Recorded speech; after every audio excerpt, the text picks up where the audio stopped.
Settle down. This isn't rage bait. This isn't clickbait. Ghostbusters 2016 is actually amazing. And I'm gonna tell you why. Ghostbusters, Answer the Call, or The Lady Ghostbusters, or Wokebusters. If you ask me, I'd call it the one that actually has a ghost for a villain. Let's talk about a few of the common criticisms this movie receives. The first one I wrote down is the queef joke. It is funny. I'm sorry. People say it's vulgar, it's gross, it's icky. My guy, have you seen Ghostbusters? The entire plot revolves around a dick and vagina joke. Keymaster, gatekeeper. Get it? There's a menstruation joke in the first 15 minutes of the movie. Are you, Alice, menstruating right now? What has that got to do with it? Back off, man. I'm a scientist. Dan Aykroyd gets a blowjob from a ghost. Get out of my face with this queef joke nonsense. There's a point in the second movie where Egon says, I'd like to run some gynecological tests on the mother. And Peter replies, Who wouldn't? queef jokes are not out of the question. Common criticism number 2. It wasn't a sequel. So you're telling me that all the criticisms that you have, you would have rather this same director direct a sequel? Do you know how much more you would have hated that than this? Especially if you actually hated this. You should be thankful Paul Feig directed this, and then we got Afterlife and Frozen Empire. That's the sequel everybody wanted, right? Well, you got it now. The third common criticism.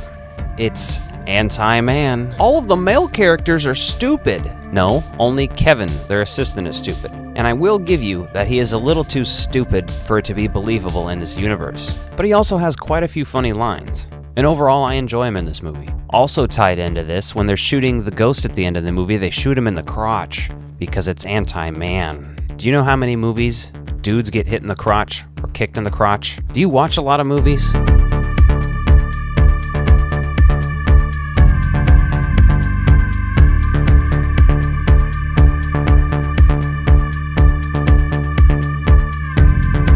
Also related to this, the ain't no bitches gonna hunt no ghost. I'll give it to you. It's cringy. I don't think it's anti-man, that whole segment and them putting that bit in there.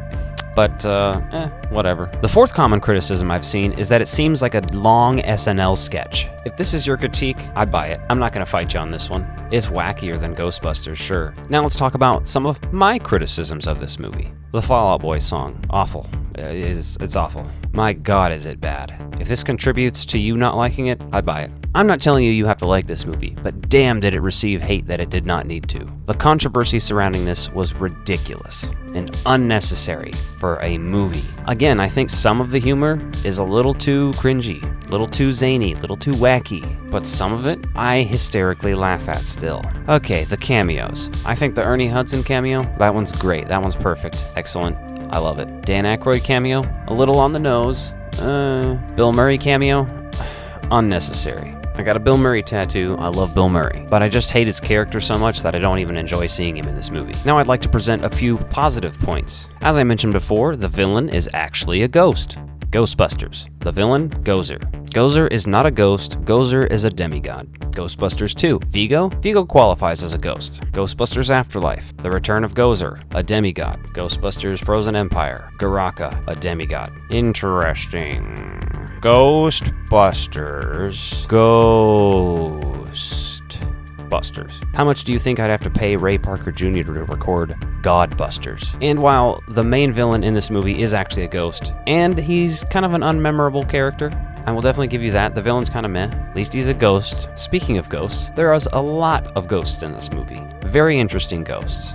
Ghosts galore. And another positive, lots of gear and devices to deal with these ghosts. Lots of fun stuff, fun moments. The cast is great, and if we're talking about standouts in the cast, it's obviously Kate McKinnon, and for me, Kristen Wiig. Behind that, I'll put Leslie Jones and then Melissa McCarthy, in terms of my favorites. But to be truthful, I love them all in this. Their performances, considering the material, is as good as it could be. Another positive, the effects. A mixture of practical and CGI as we need. I'm very much an advocate for the mixture of practical and CGI effects. Let me know what you think of Ghostbusters Answer the Call in the comments below. Personally, I'll always have a soft spot in my heart for this movie. I love all of the Ghostbusters movies. The first one is my favorite movie of all time. If you're really mad at me because you're a huge Ghostbusters fan, go check out this video where I compared the VHS to the Blu-ray. And be sure to hit that subscribe button. Thanks for watching.